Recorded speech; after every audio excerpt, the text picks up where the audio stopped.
Sarah Dyson. I've actually known Sarah for the last 7 years, I think, but you've been here even longer. You've been here since 2012. So Sarah is the founder of Expat in Croatia, which is one of the top English language resources for Croatian bureaucracy and assimilation, including residence, citizenship, business, healthcare, and culture. She launched her website soon after she moved here in 2012, and she has turned Expat in Croatia into a formal company and business offering personalized consulting, on-the-ground concierge services, and introductions to vetted Croatian professionals. Through Expat in Croatia, Sarah is able to achieve her personal objectives of helping as many people as possible while also bringing money into the local Croatian businesses and nonprofit organizations. The vetted firms she works with have hired more than 7 people as a direct result of the clients they have sent their way, and a huge achievement was that last year, Expat in Croatia raised 24,000 kuna for Udruga Nominate, which provided psychological help and financial assistance to victims of domestic violence in the Split area. Well done. All right, you ready to take the floor? Now you talk. Yeah, now it's your turn. Okay. Hi. So I want to start today by telling you a little secret about me. I get excited when the Croatian government puts out a new law. I know I'm very, very weird, but I'm okay with it. Are you guys okay with it? Totally. Oh, I'm so glad. I thought so. You seem like good people. But I'm extremely curious. I'm a vacuum for information. I want to know everything. When I was a kid, my brother used to take apart all the appliances in the house so he could see what was inside and figure out how it all worked so he could put it back into one piece. And I'm the same way with the Croatian government. I know. But I want to know what everything does or what it doesn't do, how it all works or doesn't work, so that I can fully understand it and boil it down so that I can explain it in layman's terms to someone else. And essentially, that's what Expat in Croatia does in a nutshell. Now, I didn't intend to make a foreign government my career. It wasn't planned or premeditated. I made this little blog one day, and the idea I had was, well, if it just helps one person who comes after me, then it'll be worth it. But then people started reading it, and I really wasn't expecting that to happen. But years later, I turned it into a business, all because Mook gave me a little push, which that's not really a push, it's more like a fisting, but it's Mook, so, you know. But when I was applying for permanent residence, they said, well, you need to have a Croatian salary. So I didn't want to leave. So I opened up a company and I hired myself and I started loaning money to that company so I could pay that salary. And very quickly I realized that was not a sustainable life plan. I need to actually do something with this company. So I was like, okay, well, if I'm going to deal with the Croatian bureaucracy on this level, I want to do something that I love. And so I thought about what it is that I love, and that's talking about Croatia all day. I'm a giant Croatian nerd for anyone who's ever met me before. I think that's pretty clear. But, how do I make money from that? So I sat down and I really went through all the revenue streams. I'm like, I think I might actually be able to do it. The blog is popular. I had an audience. So I figured, why not? I'll try it. I'll take the risk. And I'm so glad that I did, because it brings me so much joy. And people seem to like it. And by the end of April, I'll have a team of 7 people. Which,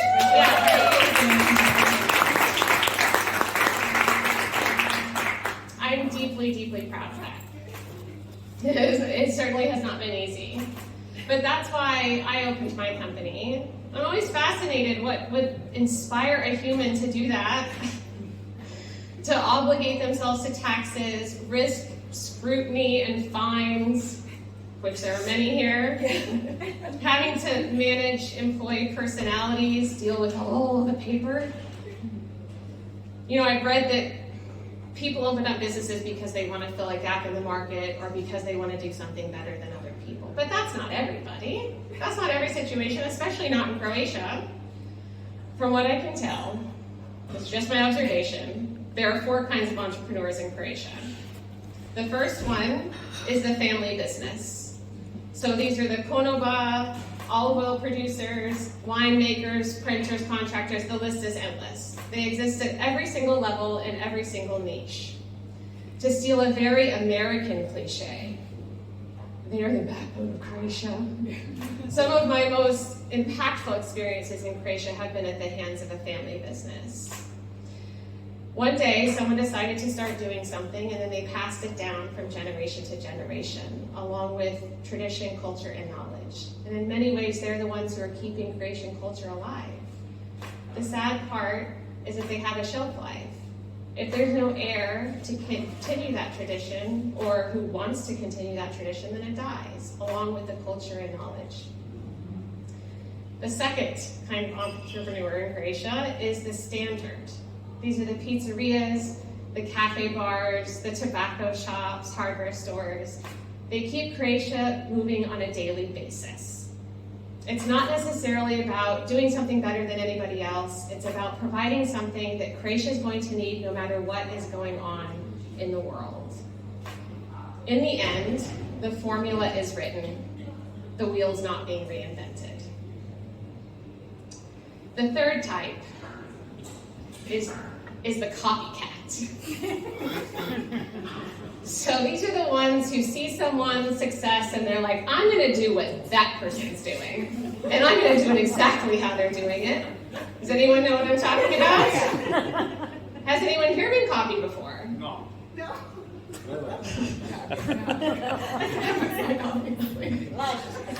Everyone, for sure.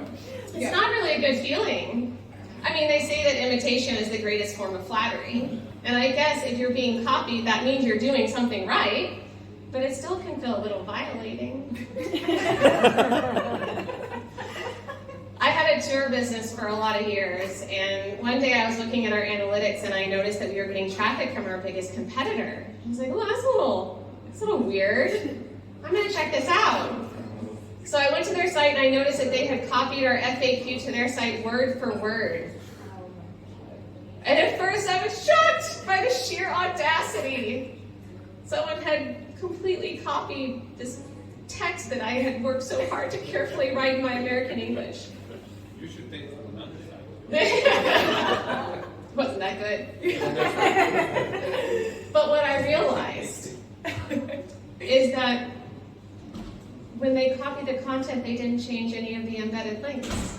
So anytime someone clicked on contact or book, they just went right back to my site. That is amazing. Oh yeah, poetic justice. Poetic justice. Yes. Oh, that's so good. Yes. Okay. Yes. So, can a copycat have success? Sure. But it would be mediocre at best. To have true success, your heart needs to be in it. Your motivation has to be pure. You need to understand your customers' needs. And if you're just copying what someone else is doing, then you can never truly serve your audience in an authentic way. So, the last type of entrepreneur, and my personal favorite, is the innovator. These are the people that do see that gap in the market and choose to fill it, or they take an existing idea and they make it their own and they do it better than anyone else. Now at Expat and Croatian, we strive to do both. Do something that no one has ever done before and do it better than anyone else can possibly do it. Now, we're in the middle of our Women's Month campaign. And if you're not familiar with that, back in December, we put out a call to our audience to nominate extraordinary female-led businesses across Croatia. We got more than 90 nominations. And at a minimum, it was so cool to learn about all these incredible things that women are doing in Croatia. We had an independent panel who selected 35 of them for recognition. Every single day in March, we are featuring a female-led business across all of our social channels. Now, 5 of them were selected to be interviewed for expatandcroatia.com, and each of those 5 have had their business for more than 5 years, which is kind of a big deal in Croatia. So we wanted to know how, why, what, so we could learn from them. And each one of them is doing something completely new in Croatia that didn't exist before. Or they took an existing concept And they made it their own, and they do it in a way that no one else could do it other than them. Tabitha has this glass shop, and she is the largest producer of vitrograph marine glass in the entire world. I didn't even know what that was. It's awesome. Alita started the first bike tour in Zagreb. Gabriella and Diana created a card game that educates people about inspirational women. Yasmina took her problems with conceiving and started a business to coach other women who are going through the same things that she did.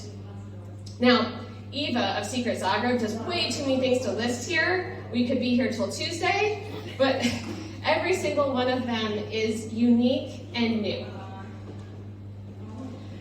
which makes them all incredibly special. And now I'm forgetting the next thing that I wanted to say. Oh yes. Croatia is ripe with opportunity. It has tons of untapped potential for anyone who's willing to look and take that risk. Now, a local example is Brooklyn Bagel. Now, there are thousands of bagel shops across the world, but it didn't exist here. They took a tried and tested business model from abroad and they transplanted it to split with great success. Now, there's a culture of discouragement in Croatia when it comes to entrepreneurship, which is sad, though understandable. Naysayers say, no, don't bother, it's not worth it, you're gonna fail, because the system is stacked against us.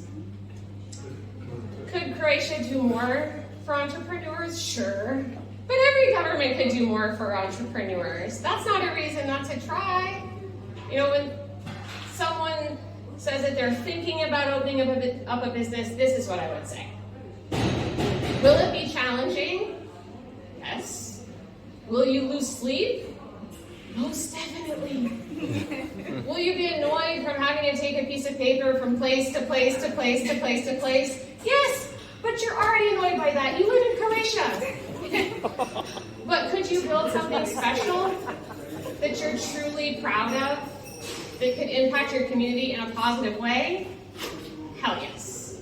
Thank you so much. Thank you to Monica.